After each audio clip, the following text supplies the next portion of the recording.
Most of the times when you hear cancer, the first thing you think of is death. It's fear, it's denial.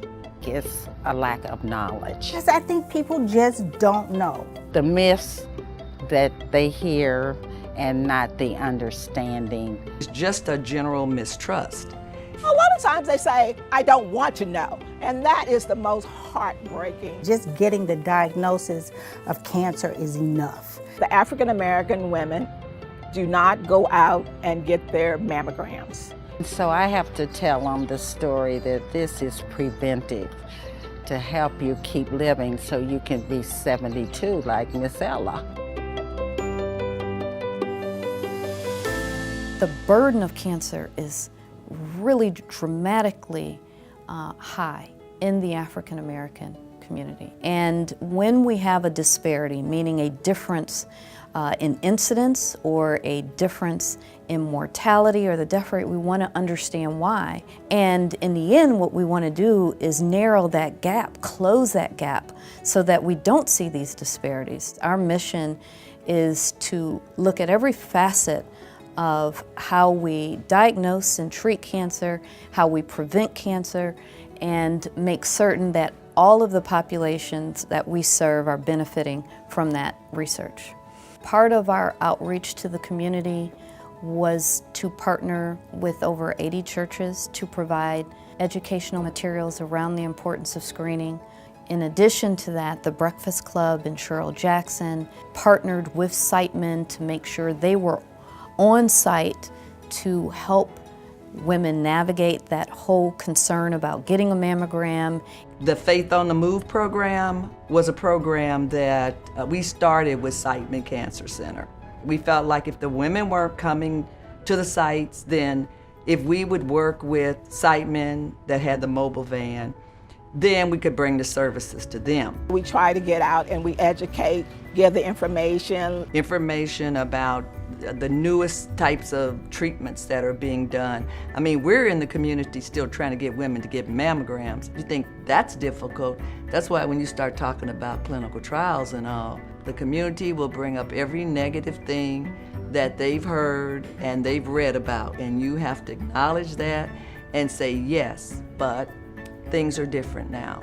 It is true that the clinical studies of today are tomorrow's cures. But if you only have a small segment of the population willing to participate in trials, then you're going to have a larger segment of the population where we don't know if those treatments are truly benefiting them, and we may find out, like we have, that they are not optimal. And for a long time coming, we just haven't had diverse participation on studies. So part of what our clinical studies outreach team has done is generated and distributed a survey to 250 newly diagnosed cancer patients and patients who were in the follow-up clinic who hadn't participated on clinical trials. This survey looked at several different areas: mistrust in the healthcare community, religious beliefs and superstitions. So we have generated this survey at churches as well as in beauty shops. My best friend died of ovarian cancer. She had all of the classic symptoms of ovarian cancer. It was the pain that actually sent her to the emergency room, and so she was stage 4.